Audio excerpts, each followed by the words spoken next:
Africa की सबसे बड़ी समस्या यानी कि आतंकवाद जो कि लगातार अफ्रीका में बढ़ता चला जा रहा था, उसके लिए सबसे अच्छी खबर आई है दैट फाइनली यूएस फोर्सेस और नाइजीरियन फोर्सेस जो कि इतने सालों से, लगभग नाइजीरियन फोर्सेस पिछले 17 सालों से कोशिश कर रही हैं बोको हराम को हराने की, आईसिस को हराने की, फाइनली उन्होंने आईएसआईएस के सेकंड इन कमांड को मार गिराया है, जिसका नाम अबू बिलाल अल मिन्यूकी था, जो कि ग्लोबली डेजिग्नेटेड टेररिस्ट था। 2023 में इसको बाइडेन एडमिनिस्ट्रेशन ने टेररिस्ट बताया था।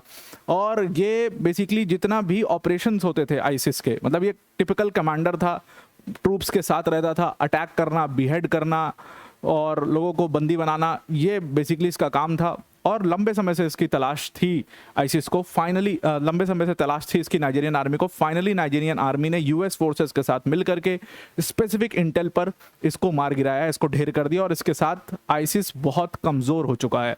देखिए आईएसआईएस को अगर आप उदय देखेंगे तो वो इराक और सीरिया से हुआ, उनके नाम में ही है Islamic state of Iraq and Syria. उसके बाद उसकी अलग अलग ब्रांचेस हैं, एक अफगानिस्तान में उन्होंने खोली, अब पाकिस्तान में पहुंच गए हैं, भारत में भी हमने उनके कुछ पहुंचते हुए टेंटिकल्स देखे हैं, बांग्लादेश में देखे हैं और भी। लेकिन अफ्रीका वो रीजन है जो सबसे ज़्यादा ग्रसित है और ख़ास तौर से नाइजीरिया वो देश है जो आईसिस के बहुत तेज़ी से बढ़ाव से सबसे ज़्यादा ग्रसित था। और इसीलिए इन लोगों ने अफ्रीका को अपना गढ़ सा बना लिया था, जहाँ से भी कोई भी जैसी भी घटना कर करके वो आ करके यहाँ पर छुप जाता था। वेस्ट मतलब ख़ास तौर से अफ्रीका में, वेस्ट अफ्रीका के एरिया में वो आकर के आईसिस के छुप जाते थे और उनको कोई नहीं पकड़ पाता था। और इसमें इनको पूरा सपोर्ट जो वहाँ के नेशनल्स थे उनसे मिल रहा था। जिन बहुत सारे, अगर आप देखोगे आईसिस में जो नई भर्तियाँ हुई हैं पिछले 2-3 सालों में, वो सारी अफ्रीकन हैं, वो सारी अफ्रीकन भर्तियाँ हुई हैं। अफ्रीका से ही लड़कों को जो है वो भरा जा रहा है आईसिस के अंदर और उनको अलग अलग फ्रंट्स पर लड़वाया जा रहा है। तो ये एक बहुत बड़ी समस्या हो गई थी। अब उन्होंने फाइनली सेकंड इन कमांड को उसमें मार गिराया, ऐसा उनके प्रेसिडेंट का कहना है। डिटेल में इसको समझते हैं एग्जैक्टली क्या हुआ है। पर वीडियो में आगे जाने से पहले एक बड़ी अनाउंसमेंट अनअकैडमी टीम की तरफ से कि अगर आप यूपीएससी सीएससी की प्रिपरेशन कर रहे हैं तो Unacademy is your one stop solution. Unacademy ने अपने फाउंडेशन कोर्स के अंदर 50% का आपको डिस्काउंट दे दिया और अब ये फाउंडेशन कोर्स 17,999 का हो चुका है। इजी ईएमआई ऑप्शन भी यहाँ पर अवेलेबल है जो आप सिर्फ 833 रुपये पर मंथ पर ले सकते हैं। अनअकैडमी और प्रोबेबली भारत के टॉप एजुकेटर्स जैसे मृणाल सर, प्रतीक सर, सुदर्शन सर जैसे एजुकेटर्स यहाँ पर आपको इस बैच के अंदर पढ़ा रहे होंगे। ये वही बैच है जिससे all India rank 1, all India rank 20 जैसे रैंक्स जो हैं वो निकल करके आई हैं। लिंक इसका हमने आपको डिस्क्रिप्शन में दे दिया, उस पर क्लिक करके आप इसको ज्वाइन कर सकते हैं। Now I am coming back to the topic. Abu Bilal al Minuki जो कि सेकंड इन कमांड था आईएसआईएस का, ग्लोबली सेकंड इन कमांड था, पूरा जितना अफ्रीका में ऑपरेशंस थे वो ये संभाल रहा था इस टाइम पर। कई जगहों पर अटैक करना, कई जगहों पर जो लोग हैं उनको बंदी बना लेना, ये इसका पूरा काम था। उसको फाइनली नाइजीरियन फोर्सेस ने और यूएस फोर्सेस ने ढेर कर दिया है। डोनाल्ड ट्रंप ने इसकी जानकारी अपने ट्रुथ सोशल के माध्यम से दी कि अल मिन्यूकी जो कि सिर का दर्द बना हुआ था, जिसको लंबे समय से यूएस फोर्सेस खोज रहे थे और कोई इंटेल नहीं मिल पा रही थी, फाइनली उसमें ब्रेक थ्रू मिला और इसको ख़त्म कर दिया गया।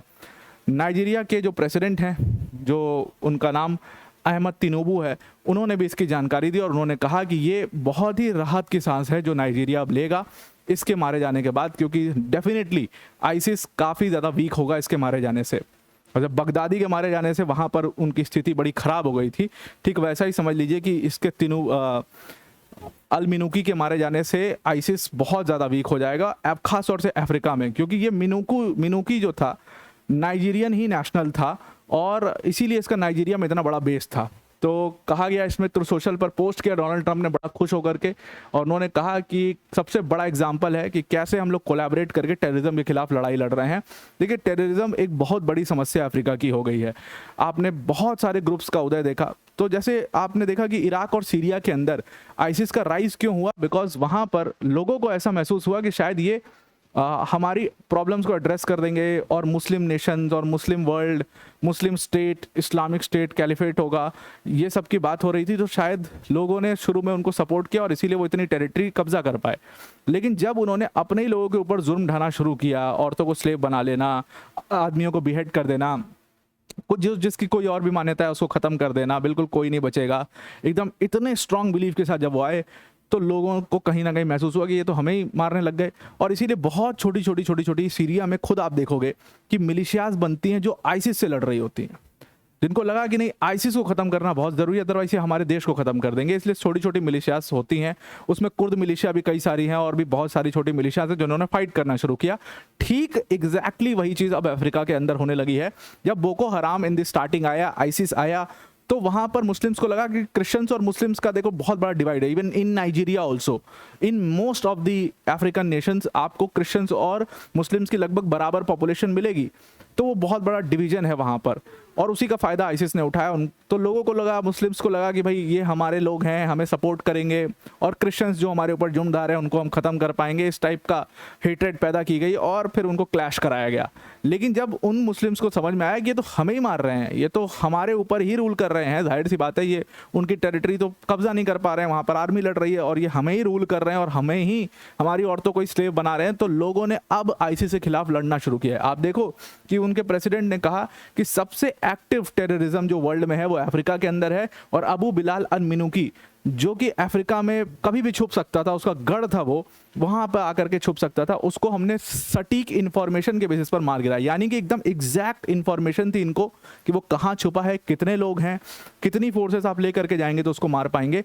और इसीलिए आप देखो कोई भी सोल्जर कैजुअलिटी नहीं हुई है, और इतना ही बड़ी ब्रेक थ्रू, मतलब जब सेकेंड इन कमांड पूरे आईसिस के ऑल ओवर द वर्ल्ड का सेकेंड इन कमांड अगर इतने आसानी से मारा जा रहा है तो आप समझ सकते हो कितना तगड़ा इंटेल होगा।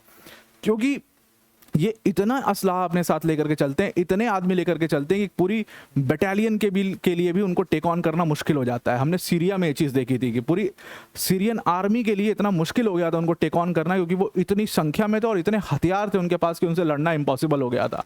आरपीजीज, हर तरीके के हथियार वो रखे थे, सारे मॉडर्न वेपन उनके पास थे, और वो बिल्कुल उन्होंने डिमोलिश कर दिया था सीरिया को। एलेपो शहर में आपने देखा था कि क्या हालत कर दी थी उन्होंने। तो वो कुछ यहाँ पर भी ऐसा मंजर था, लेकिन एक स्पेसिफिक इंटेल मिली और उसको मार गिराया गया। इसका मतलब है कि लोग कहीं ना कहीं अब नाइजीरियन आर्मी को सपोर्ट करने लगे हैं। अपने ट्विटर अकाउंट पर पोस्ट करते उन्होंने कहा अल मिनूकी, जिसको अल माइनोक के नाम से भी जाना जाता था, उसके कंपाउंड में चढ़ करके घुस करके घर में मारा है इन्होंने, और उसके साथ कई सारे उसके ल्यूटेनेंट्स जो थे उसको ही मारा गया। डेफिनेटली इससे आईसिस काफ़ी ज़्यादा वीक हो जाएगा। अब यहाँ पर ट्रम्प जी भी काफ़ी खुश हो गए, क्योंकि ट्रम्प ने जब पावर में आए थे, जब वो इलेक्शन जीते ही थे, तो उन्होंने नाइजीरिया को लेकर के एक बड़ा स्टेटमेंट दिया था कि नाइजीरियन गवर्नमेंट अभी भी क्रिश्चियंस को बचाने के लिए इनफ नहीं कर रही है। वहाँ पर जो इस्लामिस्ट फोर्सेस हैं वो क्रिश्चियंस को रोज़ मार रहे हैं, रोज़ जो है उनके बिजनेसेस लूट ले रहे हैं, उनको ख़त्म कर दे रहे हैं। अभी भी इनफ नाइजीरियन गवर्नमेंट नहीं कर रही है। उसके लिए एक बहुत बड़ा मैसेज है जो नाइजीरियन गवर्नमेंट ने उनको दिया कि ये देखो हमने सबसे बड़े टेररिस्ट को मार गिराया है यहाँ पर। तो ये बोर्नो स्टेट की घटना है। बोर्नो स्टेट देखिए सबसे डिस्टर्ब्ड स्टेट है पूरे नाइजीरिया के अंदर। बोर्नो स्टेट ऐसा स्टेट है जो 17 साल से बोको हराम के हाथ में है। बोको हराम वहाँ पर जैसा चाहे वैसा रूल करता है। तो अब फाइनली वहाँ पर नाइजीरियन आर्मी यूएस के साथ मिल करके, यूएस के टेक्नोलॉजी के बेसिस पर वहाँ पर जो पूरा बोको हराम है उसके खिलाफ एक लड़ाई लड़ रही है। और उसी स्टेट के आसपास अगर आप देखोगे तो बहुत सारे छोटे छोटे आपको मिलिशियाज मिलेंगे जो आर्मी की मदद भी करते हैं। उनके पास कोई बहुत ऐसे वेपन्स नहीं, बहुत हथियार नहीं, लेकिन आर्मी यूज़ करती है उन लोग को। वो इन्फॉर्मेशन देते हैं, उनको सारी चीज़ें पता रहती हैं, वो गाँव के लोग हैं, सब कुछ उनको पता रहता है। तो फाइनली उनका यूज़ करके इतना अच्छे तरीके से प्रिसीजन स्ट्राइक करना नाइजीरियन आर्मी ने शुरू किया है। अब ये जो पूरा ऑपरेशन हुआ था, ये इसका टाइम वाइम है, ये सब है, उसमें तो क्या ही देखना हमें, बट ये कोई भी कैजुअलिटी नहीं हुई, सबसे बड़ी बात, और कोई भी एसेट का लॉस नहीं हुआ। ये अपने आप में सबसे बड़ी बात है, क्योंकि अभी तक हम जब भी देखते थे वेस्ट अफ्रीका के अंदर कुछ भी ऐसा हुआ है, कोई भी ऐसी टेररिज्म से रिलेटेड घटना हुई है और आर्मी लड़ रही है, तो वहाँ पर आर्मी के भी बहुत सारे जवान वहाँ पर जो है शहीद हो जाते थे, कैजुअलिटीज़ होती थी, लोगों की कैजुअलिटीज़ होती थी, गांव वाले उसे मारे जाते थे। लेकिन इस बार ऐसा पहली बार हुआ कि कोई भी कैजुअलिटी नहीं हुई है। तो अल मिनूकी एक नाइजीरियन नेशनल ही था, यहीं का रहने वाला था, इसकी नागरिकता भी नाइजीरिया की थी, और वो धीरे धीरे उसने अपनी रैंक्स बहुत ऊपर बढ़ाई। जब अफ्रीका की इंपॉर्टेंस आईसीस में बढ़ी तो अल मिनूकी को सेकेंड इन कमांड बना दिया गया था। 2023 में जो बाइडेन की सरकार ने इसको एक ग्लोबल टेररिस्ट माना था, और तभी से यूएस जो है वो इसको खोज रहा था। अब यहाँ पर उनके प्रेसिडेंट, नाइजीरिया के प्रेसिडेंट ने कहा कि हम डिस्क्रिमिनेट नहीं करते मुस्लिम्स और क्रिश्चियंस के बीच में, जो भी मुस्लिम्स क्रिश्चियंस किसी को भी कोई भी मारेगा तो उसको रोका जाएगा। और यूएस ने भी कहा कि हमने जो इस्लामिक स्टेट लिंक्ड मिलिटेंट्स थे उनके ऊपर सीरियस स्ट्राइक किया था दिसंबर में भी, और उसके बाद से हम लगातार जो है वो लड़ रहे हैं। आई होप आपको ये मामला पूरा समझ में आ चुका होगा। अल मिनूकी जो कि एक बहुत बड़ा प्रॉब्लमेटिक व्यक्ति था, जो कि सेकंड इन कमांड था आईसिस का, वो फाइनली अब मारा जा चुका है, और उसके मरने से आईसिस का अंत अफ्रीका में एक तरीके से शुरू हो चुका है और आने वाले कुछ सालों में आप देखोगे वो पूरी तरीके से पूरी दुनिया में ख़त्म हो जाएंगे। धीरे धीरे वो ख़त्म होने लग गए हैं हर जगह से, पूरी दुनिया में ख़त्म होने लग जाएंगे। एक जगह बच जाएंगे, बस एक जगह आईसिस बचेगा, वो इराक और सीरिया नहीं है, वो अफ्रीका भी नहीं होगा, बस एक जगह बचेगा।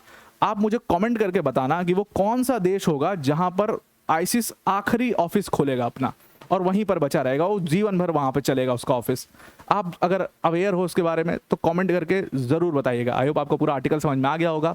आज के लिए इतना ही। Thank you and have a nice day.